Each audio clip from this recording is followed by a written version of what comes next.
Oh, hai, assalamualaikum warahmatullahi wabarakatuh. Wah, akhirnya gua buat konten lagi.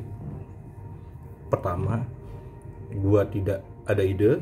Kedua, gua lebih sibuk daripada tahun kemarin, daripada sebelum-sebelumnya, karena tahun ini lebih sering WFO sih. Kalau tahun kemarin kan lebih sering WFH. WFO paling seminggu ya sekali dua kali lah. Kalau tahun ini kan kayaknya lebih sering. Yang pasti video ini judulnya adalah Terima Kasih 2021. Dan hari ini tanggal 31 bulan Desember tahun 2021, satu hari menjelang tahun 2022. Kenapa gue pengen banget buat video ini? Kayaknya ya ibarat sebuah curahan hati, kayaknya ini sudah hampir klimaks lah yang memang gue pengen curahkan di channel gue sendiri sih. Tahun 2021 tuh selain sering WFH, tanggal 28 Juni 2021 gua positif COVID.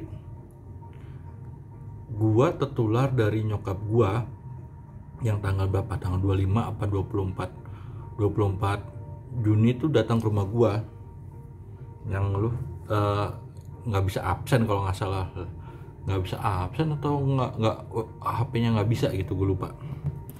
Pokoknya datang ke rumah gua jam 6. Awalnya ngetok-ketok pintu.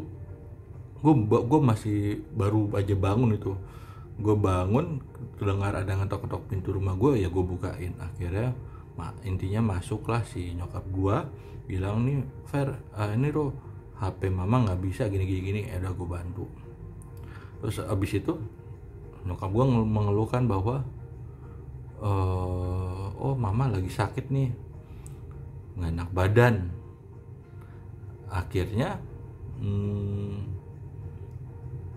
ya saat itu gue nggak pakai masker, lawang baru banget bangun, dan juga gue percaya banget nyokap gue bahwa nyokap gue saat itu, gue sangat percaya bahwa selalu walafiat.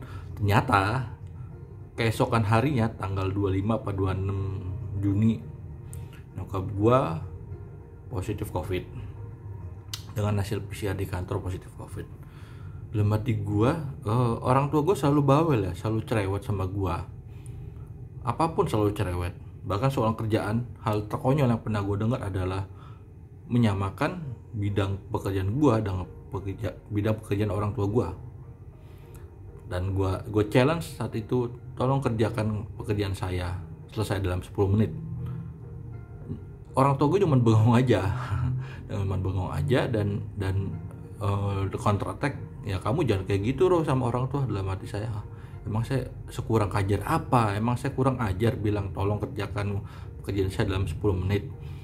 Padahal orang tua saya yang meremehkan bidang pekerjaan saya gitu loh. Kalau memang pengalaman orang tua saya lebih panjang, seharusnya tidak meremehkan seperti itu, dan tidak seharusnya datang ke rumah dengan dalam keadaan sakit. Karena oke, let's say nggak usah memperhatikan saya dan istri saya yang sedang sehat walafiat, nggak usah mikirkan apapun tentang istri saya dan saya pribadi, jujur aja nggak usah ngeliat. Tapi di rumah saya tuh ada anak balita yang saat itu masih umur 4 tahun atau 3 tahun, saya lupa, masih balita lah. Tolonglah datang ke rumah dengan sehat walafiat, atau concern lah, minum obat, makan yang enak, makan yang cukup saat merasa sakit. Akhirnya tanggal 28 Juni saya PCR dan swab di kantor dengan hasil yang positif. Bermula dari situ, ya seminggu kemudian berarti tanggal 4 atau 3 Juli itu istri saya ketularan dari saya. Ya, kami berdua berjuang untuk melawan COVID. Saya nggak tahu, kayaknya sih varian Delta saat itu kami kenanya, karena sangat masif dan sangat cepat. Akhirnya tanggal 3 Juni istri saya kayaknya concern terhadap kondisi tubuhnya. Akhirnya istri saya dan anak saya yang masih balita tuh PCR. Setelah besok keesokan harinya istri saya dinyatakan positif dan anak saya alhamdulillah negatif. Dan kami sama-sama negatif PCR tanggal kalau nggak salah tanggal 14 atau 18 Juli itu saya lupa. Sekitar 18 Juli karena hasil negatif, dan anak saya juga pasti ikut sertakan alhamdulillah negatif lagi. Jadi anak saya itu dua kali PCR tanggal 3 atau 4 Juni dan tanggal 14 atau 18 Juli kalau nggak salah, 2 kali PCR dengan hasil yang sama alhamdulillah negatif. Oke. Itu pengalaman yang luar biasa sih, karantina, ingin mencari karantina di Wisma Atlet itu penuh, puskesmas penuh, terus apa lagi, pihak keluarga juga melarang saya lapor ke RT dengan alasan kalau misalnya lapor ke RT ini akan jadi heboh. Sedangkan makan 3 kali sehari itu susah banget, kita mau keluar gimana, mau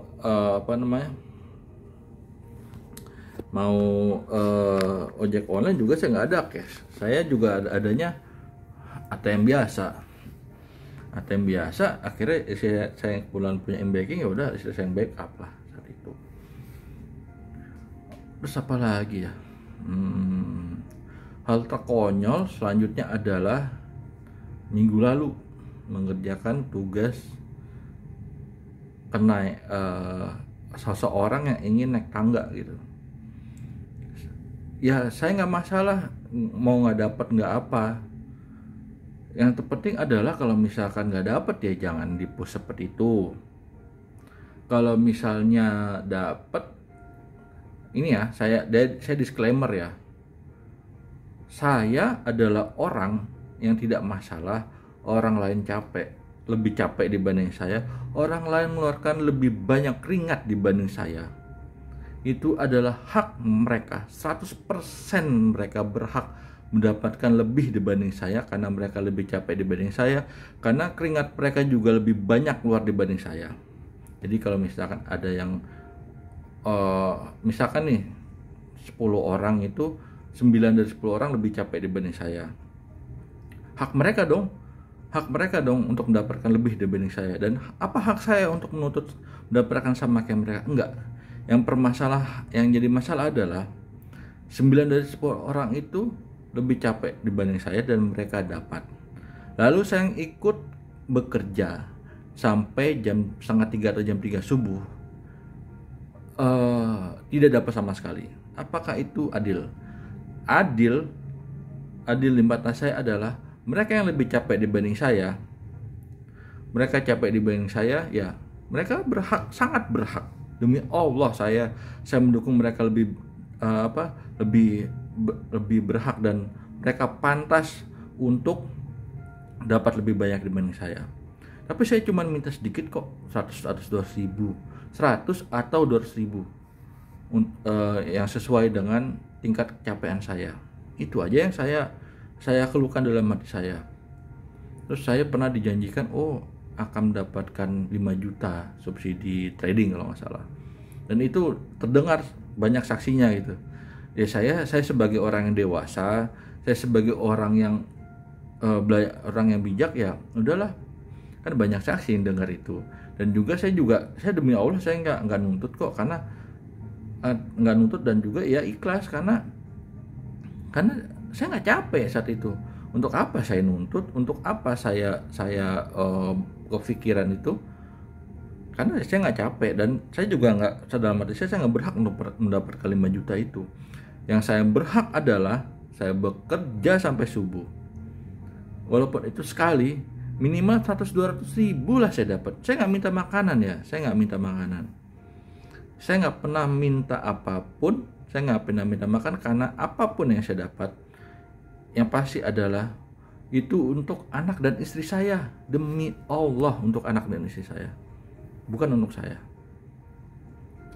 Dan juga nih ya, buat anda yang berpikiran bahwa Arfa selalu ngiri sama orang lain mendapatkan rezeki. Enggak, demi Allah saya tidak ngiri. Yang bikin saya kecewa ada 2. Pertama, saat mau pergi Pontianak, mentang-mentang saat itu masih kabut asap, saya diusulkan awalnya. Lalu menjelang kepergian mau ke Pontianak, akhirnya nama saya diganti. Apakah saya pernah berkomentar? Apakah saya pernah marah-marah? Tidak. Kecewa iya, terluka iya. Nggak ada yang minta maaf, nggak ada yang klarifikasi. Simple kok saya maunya. Maaf ya Pak, gue telah mengecewakan lo. Udah, dengan kalimat sesimpel itu, gue akan, demi Allah akan mengikhlaskan segala perasaan gue ini. Terus apa lagi ya yang membuat gue sangat berterima kasih tahun 2021 ini? So gue sangat berterima kasih karena apalagi ya, karena waktu itu kan gue sebagai koordinator ya, dan gue sebagai koordinator tidak diinfokan bahwa saat itu ada acara tanggal sekian. Gue dimarahin, dalam hati gue, lah gue nggak tahu apa-apa, nggak ada yang info ke gue, nggak ada yang lapor ke gue juga nggak dekat sama orang itu, kok gue malah yang kena ikut marah. Nih ya, gue sebagai pemimpin yang baik, gue sebagai koordinator yang baik, gue minta maaf. Saat itu gue minta maaf, demi Allah, gue sebagai pemimpin yang baik, gue minta maaf. Dan akhirnya orang yang mengatasnamakan dia gue minta maaf, you know what, kamera atas nama gue kemana? Gue tidak pernah make. Kalau lo lihat di CCTV, kalau lo lihat dari ujung ke ujung rumah gue, nggak pernah gue nyimpen kamera itu.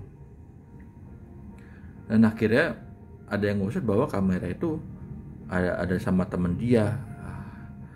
Gue tambah kecewa lah itu. Tapi kekecewaan gue ini ya biarlah Allah yang mendengar. Allah maha mendengar, Allah maha segalanya. Terima kasih ya 2021.